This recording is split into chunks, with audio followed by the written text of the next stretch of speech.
आपके साथ मैं लावनी विनीत हूं और बहुत विशेष प्रस्तुति के साथ आपके बीच हूं। ये प्रस्तुति इसलिए भी विशेष होती जा रही है क्योंकि ये समय बहुत विशेष है।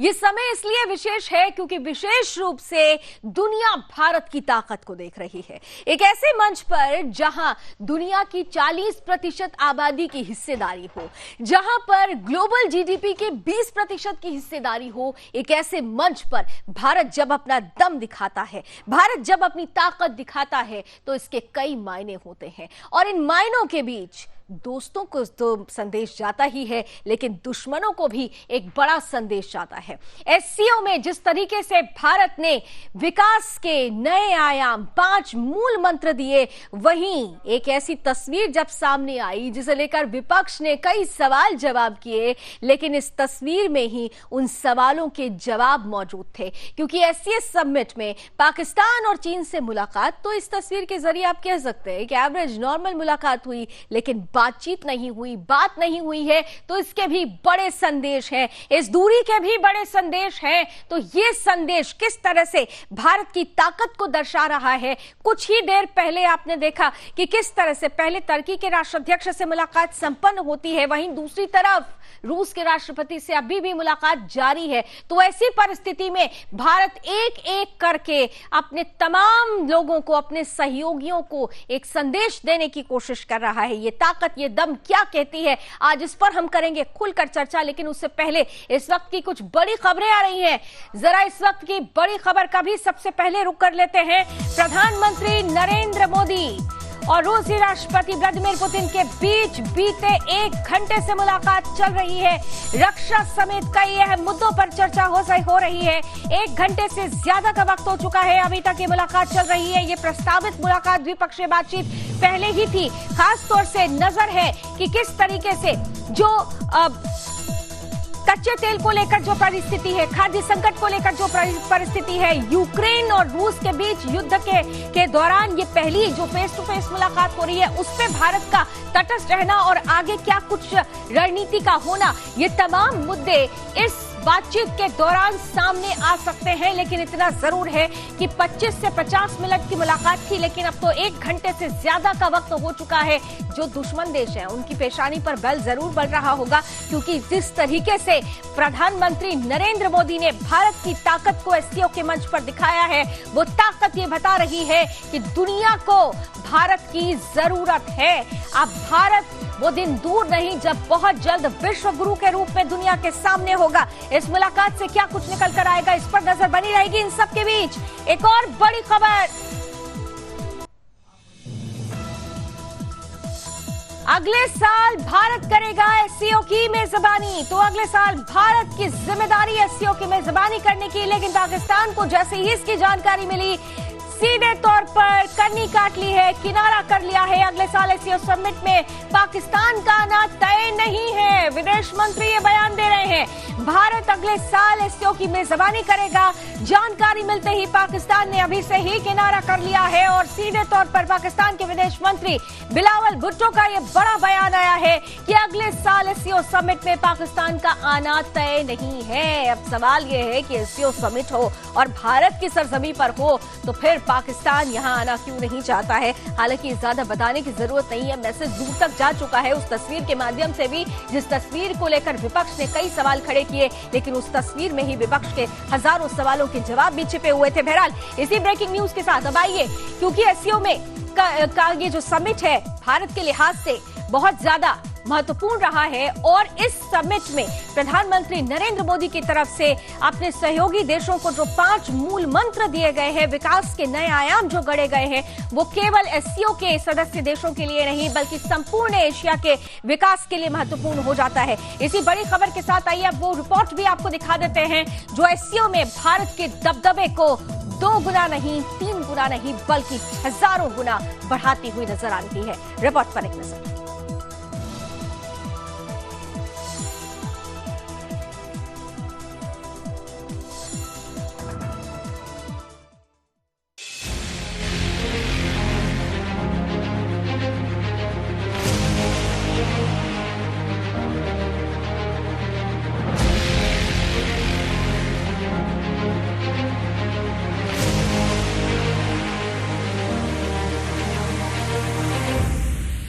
समरकंद में चल रही एससीओ समिट में पीएम मोदी ने भारत के विकास की रफ्तार के बीच पड़ोसी देश को भी नसीहत दे डाली। पीएम मोदी ने अफगानिस्तान में मदद सामग्री पाकिस्तान के रास्ते ले जाने पर पाकिस्तान की नानुकूर पर अपने संबोधन में कहा कि सदस्य देशों को एक दूसरे को ट्रांजिट का अधिकार देना चाहिए। पीएम मोदी ने इशारों में पाकिस्तान की बेइज्जती करते हुए भारत की विकास गाथा का जमकर जिक्र किया। उन्होंने बताया कि भारत के पास 70,000 स्टार्टअप्स का पावर हाउस है। पीएम मोदी ने कहा कि हम दूसरे देशों को भी मदद की पेशकश करते हैं। इस बैठक के दौरान खुद पाकिस्तान के प्रधानमंत्री शहबाज शरीफ भी थे, जो चुपचाप अपने देश की बेबसी को वहां बैठे महसूस कर रहे थे। पीएम मोदी ने कहा कि आज पूरा विश्व कोविड महामारी के बाद आर्थिक रिकवरी की चुनौतियों का सामना कर रहा है। ऐसे में एससीओ की भूमिका बहुत महत्वपूर्ण है। उन्होंने बताया कि एससीओ के सदस्य देश वैश्विक जीडीपी में 30% का योगदान दे रहे हैं। विश्व की 40% जनसंख्या भी एससीओ देशों में निवास करती है। पीएम मोदी ने एससीओ सम्मेलन के दौरान अपने संबोधन में एससीओ देशों के बीच आपसी सहयोग और अधिक बढ़ाने पर भी जोर दिया है। उन्होंने कहा कि एससीओ के सदस्य देश वैश्विक गिनती लगभग 30% का योगदान देते हैं और विश्व की 40% जनता भी एससीओ देशों में निवास करती है। भारत एससीओ सदस्यों के बीच अधिक सहयोग और आपसी विश्वास का समर्थन करता है। वहीं पीएम मोदी ने एससीओ शिखर सम्मेलन की बैठक के बाद तुर्की के राष्ट्रपति तैयब एर्दोगन के साथ द्विपक्षीय बैठक की। इसके बाद पीएम मोदी ने रूसी राष्ट्रपति पुतिन से भी मुलाकात की। इधर पीएम मोदी के साइड में खड़े होने पर विपक्ष ने तंज कसा, पर वहीं इसको लेकर पीएम मोदी की क्या रणनीति है वो शायद विपक्ष को नहीं पता है। क्यों पीएम मोदी ने साइड में खड़े होने पर मंजूरी दी? क्या खाड़ी देशों को एक सूत्र में बांधने का प्रयास कर रहे हैं पीएम? ये तो भविष्य में ही पता चल पाएगा। Bureau report, Sudarshan.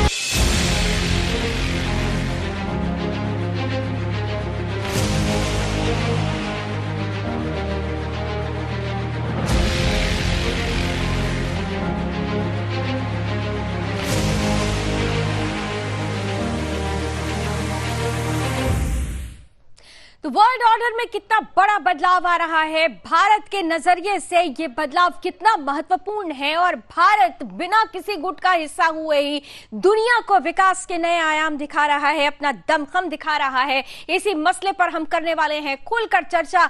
हमारे साथ आज का विशेष पैनल भी जुड़ चुका है, स्क्रीन पर लेकर आए। स्वागत करती हूं। मेरे साथ इस वक्त मैं देख पा रही हूं हमारे पैनल का हिस्सा बन चुके हैं जाने माने defence expert retired major general AK Siwach sir. जय हिंद सर। हमारे साथ इस वक्त जुड़ चुके हैं जाने माने रक्षा विशेषज्ञ retired wing commander Praful Bakshi साहब। बहुत बहुत स्वागत। जय हिंद सर।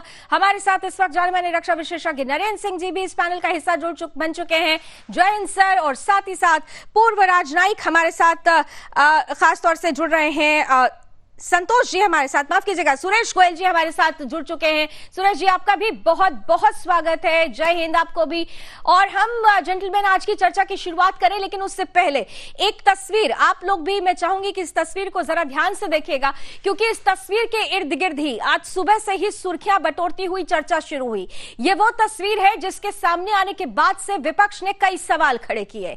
विपक्ष ने आंख बंद आंख लाल होना और न जाने कितनी अब विशेषणों के साथ ये तमाम तस्वीर को डिस्क्राइब करने की कोशिश की है, लेकिन इस तस्वीर के बहुत मायने हैं। इस तस्वीर में एक तरफ भारत है, दूसरी तरफ पाकिस्तान है। भारत से पाकिस्तान की इस तस्वीर के माध्यम से दूरी अगर देखें तो 15 फीट की लगभग मानी जाती है। दूसरी तरफ अगर हम चाइना की बात करते हैं तो 9 फीट के डिस्टेंस की ये दूरी है, लेकिन तस्वीर की ये 15 फीट और 9 फीट एक बड़ा संदेश देते हैं। ये दूरी बहुत कुछ कहती है, ये दूरी एक संदेश देती है, ये दूरी भारत की एक ताकत को दिखाती है। लेकिन विपक्ष को इस तस्वीर के मायने समझ में क्यों नहीं आते? हम चाहते तो इस डिस्कशन में हम पक्ष और विपक्ष पॉलिटिकल पार्टीज के मेंबर्स को भी रख सकते थे, लेकिन आज हम चाहते हैं कि जिस सवाल को विपक्ष ने खड़ा किया, हमारे आज के जो डिग्निटरीज हैं, जो पैनलिस्ट हैं, वो इस तस्वीर के मायने को समझाएं देश को। कितने खास हैं। सबसे पहले AK श्रीवास्तव आपके पास आते हुए इस तस्वीर को हमने साझा किया अपने दर्शकों के साथ, आप लोगों के साथ। ये 15 फीट और 9 फीट की ये तस्वीर की दूरी है, लेकिन ये दूरी एक संदेश दे रही है आपके नजरिए से। हाँ, इसमें सच्चाई ये है कि देखो, इसके अंदर 8 मेंबर हैं जो कि SCO के, जो कि 4 सेंट्रल एशियन स्टेट हैं, जो कजाकिस्तान, किर्गिस्तान, उज्बेकिस्तान और तजाकिस्तान, और फिर रूस, चीन, भारत और पाकिस्तान।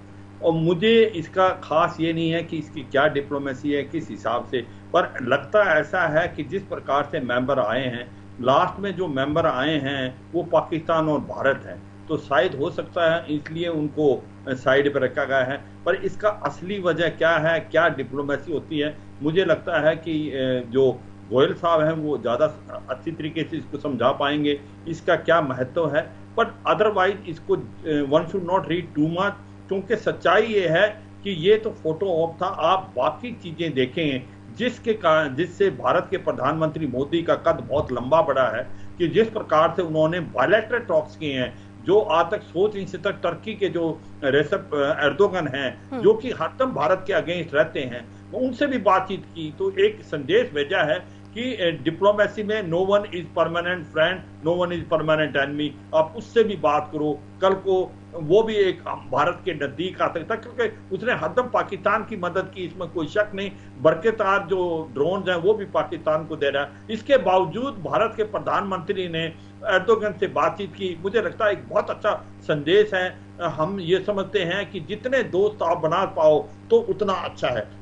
एक दूसरा जो मीटिंग वो कर रहे हैं आप अभी प्रेसिडेंट पुतिन से, जो होनी थी करीब 30-35 मिनट की, वो 1 घंटे से ज्यादा चली है। उसका मतलब ये है कि देखें क्या रिलेशनशिप आज की तारीख में पुतिन और मोदी की जो विजिट है, इसको पूरा वर्ल्ड टकटके से देख रहा है। और ये सच्चाई है कि भारत का इंटरेस्ट और रूस के साथ मिला हुआ है, रूस का इंटरेस्ट भारत के साथ। जिस प्रकार से भारत वहां अभी 25 से 30% ऑयल ले रहा है, और भारत ने चिंता भी जाहिर की है जहां पर हमारे स्पेयर पार्ट्स हैं, जो कि हम 60% मिलिट्री हार्डवेयर रूस से लेते हैं, वो उसमें कुछ रुकावट आई है, क्योंकि यूक्रेन और रूस की लड़ाई के कारण उस पर भी चिंता भी किया। और LNG पे भी बात की है कि LNG भारत ले रूस से। और उसके बाद जो स्टील है, एक हमारे पास स्टील, जो फाइन स्टील ग्रेड जो अभी रूस बनाता है, वो भी बहुत अच्छा ग्रेड का स्टील, वो भी लेंगे।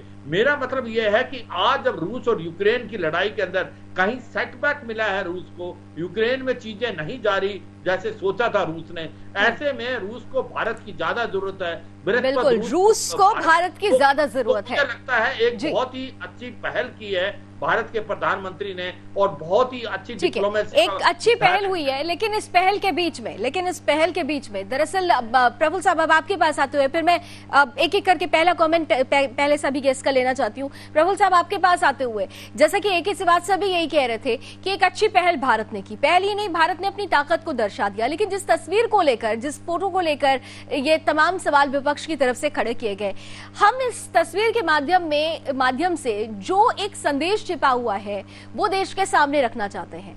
आज भारत सीधे सीधे दुनिया को ये बता रहा है कि अगर भारत के प्रति कोई नकारात्मक रवैया रखता है और वो बार बार समझाने पर भी नहीं समझता है, तो फिर भारत आज 70 के दशक वाला भारत नहीं है। भारत आज बदल चुका है और वो मैसेज देना जानता है, अपने एक्शन से भी, अपने बॉडी लैंग्वेज से भी, अपनी रणनीति से, अपनी पॉलिसीज से।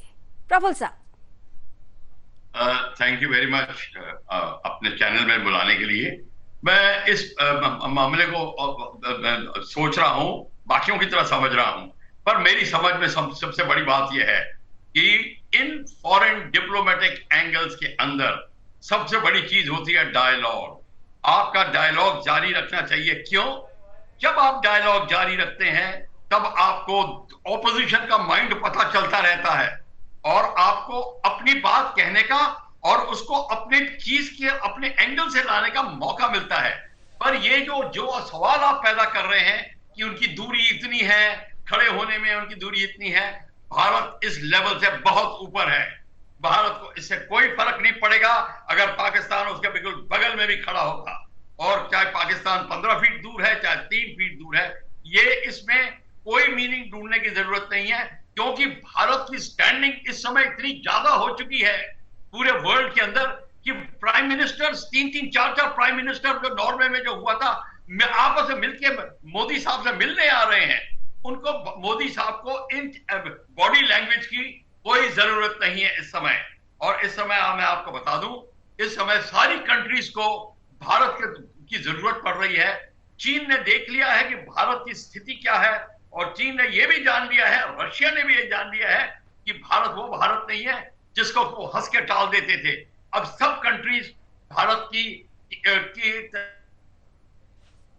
जी, एशिया पैसिफिक दो हो, चाहे वहां पे यूनियन बनने की बात हो रही हो, चाहे यहाँ पे एससीओ की बात हो, तो हर जगह भारत का, right from South China Sea to Uzbekistan and beyond, उनका भारत का जो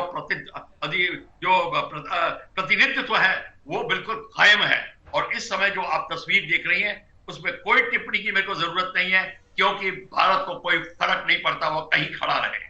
चलिए, आपने भी मैसेज दे दिया, और मुझे लगता है कि जिन लोगों ने इस तस्वीर पर सवाल उठाया था, सुरेश साहब आपके पास आते हुए, कि जिस तरीके से इस तस्वीर पर सवाल उठाए गए थे और ये कहा गया कि मुझे आंख लाल नहीं, आंख बंद नजर आ रही है, और न जाने क्या कुछ कहा गया, लेकिन इन सबके बीच आज जो मैसेज देने की कोशिश भारत की तरफ से की गई है, आपको लग रहा है कि वो मैसेज, डायरेक्ट मैसेज पहुंच गया है दुनिया के तमाम देशों को इस मंच के माध्यम से? कहा कि प्रधानमंत्री ने अपने संबोधन में जो 3-4 बातें कही हैं, मैं ये फोटो की बात नहीं करूंगा, आप मेरे को माफ कीजिएगा। जब ये मिलिट्री प्रोटोकॉल वाले उसकी बात नहीं करेंगे तो मैं बीच में क्यों बोलूंगा? ये प्रोटोकॉल मिलिट्री का काम है, हमारा काम नहीं है। एक छोटी सी चीज जो मैं आपसे समझना चाहूंगी, क्योंकि आप पूर्व राजनयिक हैं और आप इस चीज को हमारे दर्शकों को भी थोड़ा ज्यादा अच्छा समझा पाएंगे, कि जब कभी भी ऐसे कोई फोटो सेशंस भी होते हैं और जब कोई अंतर्राष्ट्रीय मंच पर ऐसे कार्यक्रम होते हैं, तो उस पर जो जगह होती है वो पहले से ही अप्रूव्ड होती है। इसके लिए पहले ही विदेश मंत्रालय को भी मैसेज पहुंच चुका होता है। उसके बावजूद भी अगर विपक्ष की तरफ से ऐसे सवाल खड़े किए जा रहे हैं, तो फिर उनको थोड़ा सा नॉर्म्स बताना जरूरी हो जाता है, और आपसे बेहतर वो कोई बता नहीं पाएगा। मेरा ख्याल है जो विपक्ष की तरफ से एक कमेंट आया है कि उनकी आंखें बंद थी, लाल नहीं थी, ये कुछ कमेंट वगैरह जो है मैं आपसे माफी चाहता हूँ। मैं नहीं समझता कि डिस्कशन का इसका एक ये लेवल बनना चाहिए। हम बात करते हैं कि जो भारत के एक हित की बात है, जो भारत के लिए जो महत्वपूर्ण बातें हैं, जो जरूरी बातें, वो बात करते हैं। तो और ये बिल्कुल सही कहा है आपने, पहले से सब फिक्स्ड होता है सारी जगह। ये एक तरीका होता है। अभी तक मेरे ख्याल है जो पहले सिवा साहब ने कहा, क्योंकि इंडिया और पाकिस्तान सबसे आखिर में मेंबर बने हैं तो दोनों किनारे पर है अभी, काफ़ी हद तक वो सही है। तो इसको यहाँ पर छोड़ करके आगे बढ़ते हैं। प्रधानमंत्री ने अपने भाषण में 3-4 बहुत जरूरी बातें कही हैं। उन्होंने एक तो कहा है कि देशों के बीच में भरोसा होना चाहिए, ट्रस्ट होना चाहिए। ट्रस्ट का जो उन्होंने एंगल लिया है एक बहुत जरूरी है। मैं ट्रस्ट को यहाँ पर खाली ये नहीं कहूँगा कि भारत ने चीन के संदर्भ में ये ट्रस्ट की बात करी है। मेरा ख्याल है ये ट्रस्ट जो सारे देश हैं उनके लिए भी बहुत जरूरी है। दूसरी चीज उन्होंने बात करी यूनिकॉर्न की और स्टार्टअप्स की। उससे उन्होंने साफ साफ कहा है कि भारत एक इकोनॉमिकली इन सारे देशों के साथ में मिलकर के पार्टनरशिप करने को तैयार है। जो भारत का अपना एक्सपीरियंस है वो बाकी देशों के लिए भी काम में आ सकता है। और तीसरी सबसे बड़ी चीज कि आजकल के जो ये चल रहे हैं, झगड़े चल रहे हैं, उनमें सबसे जरूरी चीज है फूड सिक्योरिटी। फूड सिक्योरिटी तरफ कोई ध्यान नहीं दे रहा है, झगड़े हो रहे हैं और उस चक्कर में जो दुनिया के लोग हैं वो भूखे मर रहे हैं, सप्लाई चेन्स डिसरप्ट हो रही हैं, उसकी वजह से इंडस्ट्री इफेक्ट हो रही है, इकोनॉमी पीछे जा रही है। तो ये तीनों चीज के लिए बातें करके मैं छोटे में कहूँगा प्रधानमंत्री ने अपना कद बहुत बढ़ाया है कि भारत इन चीजों को एक व्यापक रूप से देखते हैं, अपने खाली नैरो एंगल से नहीं देखते हैं। बिल्कुल। और वो चाहते हैं कि कोऑपरेशन हो बजाय एक देश की बात करने। बिल्कुल, यानी भारत ये चाहता है कि सबका विकास हो, सबके सहयोग के साथ सबका विकास हो, जिस ट्रस्ट की बात आप कर रहे हैं। लेकिन नरेंद्र जी, वो ट्रस्ट तो तभी नजर नहीं आता है जब सीधे सीधे जब ये पता चलता है कि एससीओ की जो नेक्स्ट मेजबानी होगी वो भारत करेगा और पाकिस्तान की तरफ से कहा जाता है कि हमारा जाना अभी तय नहीं है। तो जिस सहयोग की हम उम्मीद कर रहे हैं सभी सदस्य देशों से, उस सदस्य देशों में पाकिस्तान का ये रवैया। नरेंद्र जी, देखिए सभी पैनलिस्ट ने काफी कुछ क्लियर कर दिया है कि हमारे देश का नेतृत्व एक विश्व में बहुत ही महत्वपूर्ण होता जा रहा है। आज कोई भी संगठन, कोई भी जो इस तरह की यूनियन, एसोसिएशन, रीजनल, इंटरनेशनल, किसी भी तरह का, उसमें भारत का जो महत्व है, भारत का जो योगदान है, भारत का के बिना वो अब अकल्पनीय होता जा रहा है। आज हमारी जो स्थिति बन गई है, एक मजबूत राष्ट्र के रूप में बन गई है, आज हमारी जो पहचान बन गई है। तो देखिए बहुत बड़ा अंतर है। और आज प्रधानमंत्री जी ने जो कहा है वहां पर एससीओ में, वो एक स्टेट्समैन के रूप में कहा है। जैसा अभी बिल्कुल सुरेश जी ने कहा कि देखिए उन्होंने अपने सिर्फ मुद्दे नहीं उठाए, उन्होंने बताया कि विश्व को किन चीजों की जरूरत है, किन समस्याओं से जूझ रहे हैं और हम भी उनमें किस तरह दुनिया की मदद कर सकते हैं और मदद की है। तो देखिए ये बता रहे हैं, सॉल्यूशन भी दे रहे हैं और सबके मुद्दे, पूरे वैश्विक मुद्दों को टच कर रहे हैं। जहां तक इन छोटी चीजों की बात है, देखिए आज पाकिस्तान, जो आपने कहा, वहां के जो विदेश मंत्री हैं, उनके जो स्टेट्समैन है, जो स्टेटमेंट है, या फिर जो हमारे यहाँ जो लोकल आप बता रहे हैं, देखिए इन चीजों का इतने बड़े अंतरराष्ट्रीय इवेंट पर इन चीजों का रिलेवेंस नहीं रह जाता। वो अपने आप को खुद पीछे लेते जा रहे हैं, दोनों लगभग सिमिलर होते जा रहे हैं। आप देखिए क्या जरूरत है ऐसे स्टेटमेंट देने की, आप कहां से कहां पहुंच गए हैं। सिर्फ भारत की बहुत सिंपल, भारत ने कोई बहुत बड़ी नहीं, भारत तो पूरी दुनिया को वसुधैव कुटुंबकम की भावना से कार्य करते हुए सरकार ने और सबकी मदद की है, चाहे वो विकसित देश रहे हैं, विकासशील रहे हैं, पड़ोसी रहे हैं। लेकिन जो लोग, जो देश, जो पड़ोसी जो इस तरह की भावनाएं रखते हैं, जिनका एक उद्देश्य ही विरोध करना है, तो वो अपनी इस विरोध की, आतंकवाद को सपोर्ट करने की नीतियों के तहत कहां पहुंच गए हैं। दुनिया देख रही है कि हम as a contributor, as a दुनिया को कुछ देने के लिए हम वहां उपलब्ध हैं, हमारी जो पोजीशन कहां है, और वो एक सिर्फ बैगर की तरह रह गए हैं, सिर्फ कटोरा, अपनी रोना रो रहे हैं सभी चीजों का, और फिर भी उन्हीं चीजों पर चल रहे हैं। तो वो किस तरफ जा रहे हैं, उन पे हमें शायद बहुत ज्यादा तवज्जो देने की यहाँ जरूरत नहीं है, मैं समझता हूं। लेकिन हमारी अपनी स्थिति जो है, वो दिन प्रतिदिन, जो एक विश्व गुरु जो कहते हैं, आने वाला जो समय है वो भारत का समय होगा, और हम हर कुछ समय में हम पायदान ऊपर चलते जाएंगे, और मुझे उम्मीद है कि 2030 तक टॉप 3 में हम रहेंगे। बिल्कुल, जिस तरह से हमारे पास, जिस तरीके की स्ट्रैटेजी के साथ भारत आगे बढ़ रहा है, इसमें कोई दो राय नहीं है कि आने वाला वक्त भारत का होने ही वाला है। लेकिन एक ऐसी बात सर, देखिए यहां पर महत्वपूर्ण यह है कि हम ये देखते हैं कि भारत की मुलाकात, प्रधानमंत्री नरेंद्र मोदी की मुलाकात टर्की के राष्ट्राध्यक्ष से होती है। वो टर्की जिसने कोई भी मौका नहीं चूका भारत के खिलाफ, अगर कोई प्रोपेगेंडा अब हायर ऑन एयर होता है तो सबसे ज्यादा उसकी जमीन टर्की में तैयार होती है, हमने पहले भी देखा है। वहां के राष्ट्राध्यक्ष से मुलाकात होती है, लेकिन चीन के राष्ट्राध्यक्ष से मुलाकात नहीं होना, पाकिस्तान के राष्ट्राध्यक्ष से मुलाकात नहीं होना। ये जो सवाल बार बार कहा जा रहा है कि बायलैटरल टॉक को जारी रखना चाहिए था, लेकिन इन दो देशों के राष्ट्राध्यक्षों के साथ बात नहीं होना, इसके क्या मायने निकल रहे हैं? हाँ बिल्कुल, देखो इसका मायना बड़ा साफ सुथरा है। अगर पहले हम चीन की बात करें, क्योंकि चीन ने धोखा दिया भारत को, जो हमारे प्रोटोकॉल है 93, 95, 2012, 13 के, उसके बरखलाफ 3 डिवीजन लेके आ गया लद्दाख में, और वो हमारे जो इलाकों में आ गया था, जहां जिस प्रकार से नॉर्थ साउथ पंगेंगसो में, उसके बाद गोगरा हॉट स्प्रिंग और देपसान, और जो अभी डिसएंगेजमेंट हुई वो पार्शल हुई है, वो नॉर्थ साउथ पंगेंगसो और गोगरा हॉट स्प्रिंग में ही कंप्लीट हुई है।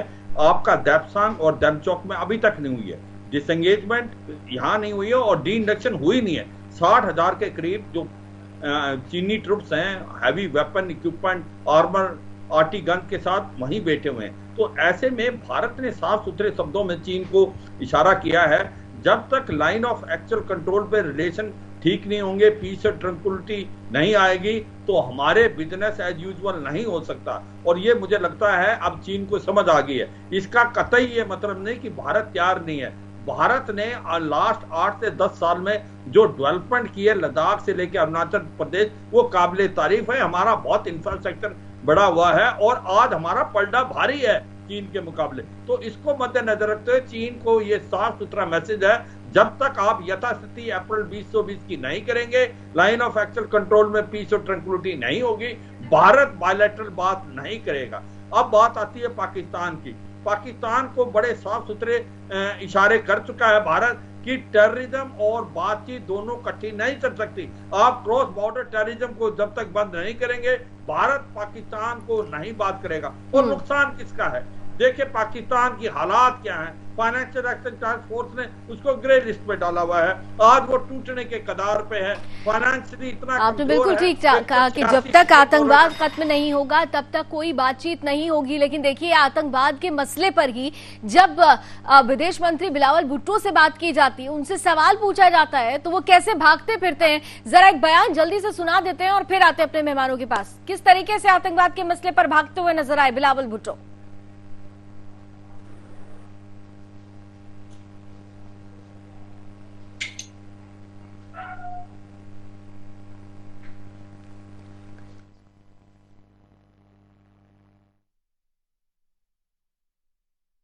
अल्हम्दुलिल्लाह पाकिस्तान का जो FATF का सिलसिला है वो बहुत ही अच्छा चल रहा है और उम्मीद है कि हम इस FATF से भी निकलेंगे, लेकिन हम दहशतगर्दी का मुकाबला करना चाहते हैं, हम इंतहा पसंदी का मुकाबला चाहते हैं।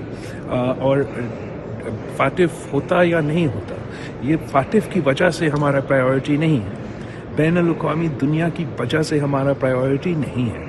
ये पाकिस्तान के अवाम के कमिटमेंट है कि जो नफरत फैलाने वाले, इंतहा पसंदी, दहशतगर्दी फैलाने वाले का हमने मिल के मुकाबला करना है। ये हमारा अपना रिजॉल्व है।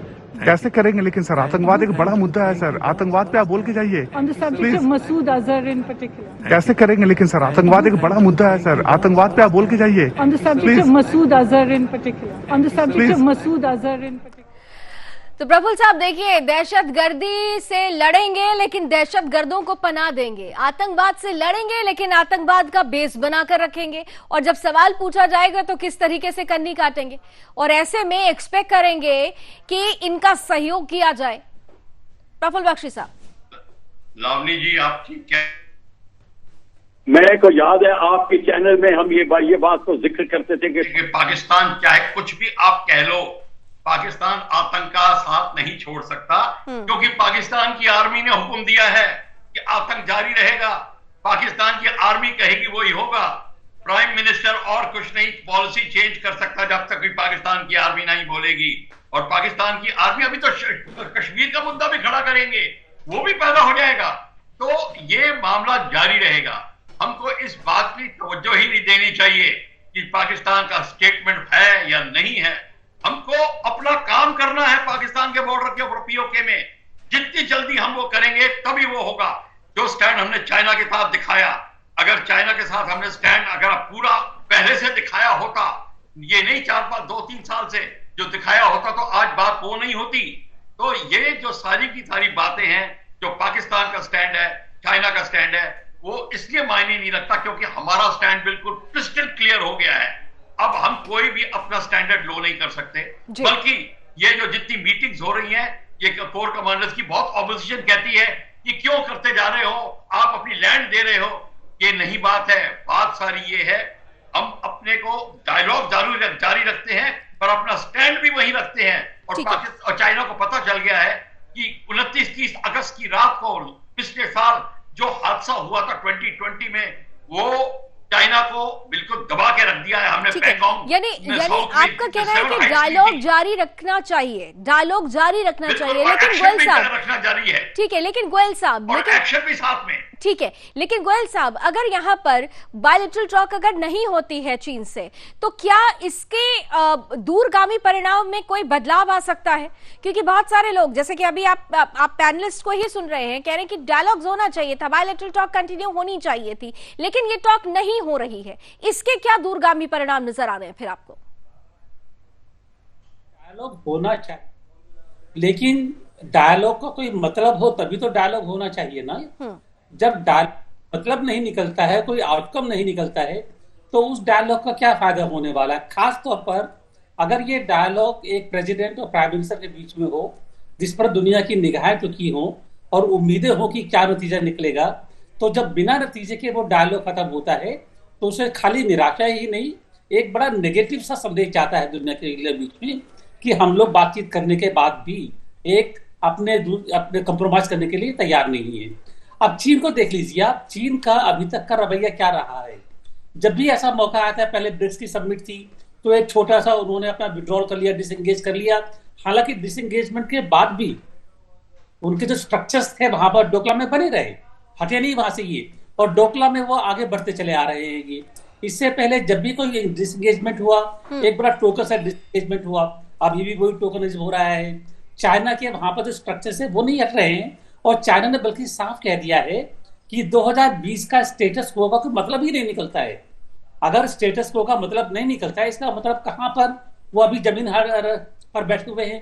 तो इस मामले में अगर डायलॉग का कोई मतलब निकलता है तब तो डायलॉग होना चाहिए, बल्कि मैं समझता हूं हिंदुस्तान को एक बड़ा मजबूत संदेश देना जरूरी हो जाता है कि आपसे बातचीत अब तभी होगी जब उस बातचीत का कोई फायदा होगा। जब बातचीत का फायदा होगा तभी बातचीत संभव है नरेंद्र जी, और अगर बातचीत का फायदा नहीं है तो फिर ऐसे ही मैसेज जाएगा। बिल्कुल, देखिए उसी बात को मैं आगे बढ़ाते हुए जो कि अभी सिवाज साहब और बख्शी साहब और रमेश जी गोयल जी ने की है कि बातचीत चीन से बंद नहीं हुई है। देखिए मिलिट्री लेवल पर अनेक स्तर पर बातचीत हो रही है, और आज जो हुआ है कोई नया नहीं है। हमारे विदेश मंत्री जयशंकर साहब बहुत स्पष्ट कर चुके हैं अभी कुछ दिन पहले कि बिल्कुल चीन को स्पष्ट मैसेज दे चुके हैं विदेश मंत्री कि जब तक हमारा जो भी बाउंड्री डिस्प्यूट्स और जिस तरह की जो स्टेटस को नहीं हो जाता है, विश्वास बाहर नहीं होता है, तब तक कोई कॉन्क्रीट रिलेशनशिप या डायलॉग नहीं हो सकते हैं। तो देखिए शिखर वार्ता जब भी दो हेड ऑफ स्टेट के बीच में होगी, बिल्कुल उसका कुछ कॉन्क्रीट रिजल्ट आना चाहिए, बिल्कुल कॉन्क्रीट रिजल्ट होना चाहिए और विश्वास कायम होना चाहिए। और अगर विश्वास कायम नहीं होता है तो उसके रिजल्ट्स भी नहीं निकलते हैं। इसीलिए जरूरी था कि ऐसा ताकतवर मैसेज दिया जाए जिससे उन दुश्मनों को भी मैसेज पहुंचे कि अगर आप विश्वास चाहते हैं, अगर आप साथ चाहते हैं तो पहले आपको विश्वास बनाना होगा। बहरहाल चलिए इसी के साथ एक बड़ी खबर भी आ रही है, इस वक्त की एक बड़ी खबर आ रही है, रुक कर लेते हैं इस वक्त की ब्रेकिंग न्यूज का। पीएम मोदी और पुतिन के बीच बैठक खत्म हो चुकी है, 1 घंटे से ज्यादा चली है ये बातचीत। पुतिन ने मोदी को रूस आने का न्योता दिया है, रूस और भारत के संबंध और ज्यादा मजबूत हुए। प्रधानमंत्री मोदी की तरफ से ये कहा गया है, रूस यूक्रेन युद्ध को लेकर भी बातचीत हुई है। यूक्रेन युद्ध के दौरान जिस तरह से भारत ने तटस्थता दिखाई थी, इसके बाद ये फेस टू फेस पहली मीटिंग कही जा रही थी और पुतिन ने मोदी को रूस आने का न्योता दे दिया है। दोस्ती निभती रहेगी, रूस और भारत के संबंध और मजबूत हुए। प्रधानमंत्री मोदी की तरफ से कहा गया है, रूस यूक्रेन युद्ध को लेकर भी बातचीत हुई है। तो काफी अहम रही है ये बातचीत, क्योंकि 1 घंटे से ज्यादा वक्त तक ये बातचीत जारी रही। ये खास इसलिए भी रही क्योंकि एक तरफ कच्चे तेल को लेकर रूस के साथ जो भारत के बढ़ते जो व्यापारिक संबंध हैं उनको और मजबूती देना है, दूसरी तरफ रुपए और रूबल के बीच में जो ट्रांजैक्शंस हो रहा है उसमें जो लॉजिस्टिक्स में थोड़ी प्रॉब्लम्स आ रही हैं उनको सॉर्ट आउट करना बहुत जरूरी था। और ऐसे में इस परिस्थिति को देखते हुए भारत और रूस के बीच की ये मुलाकात कई मायनों में खास रही। क्या कुछ खास रहा इस पर भी नजर बनी रहेगी। बहरहाल बहुत बहुत धन्यवाद आप सभी अतिथियों का हमारे साथ आज जुड़ने के लिए। अभी बस इतना ही। देश और दुनिया की तमाम खबरों के लिए आप जुड़े रहिए सुदर्शन न्यूज के साथ। जय हिंद।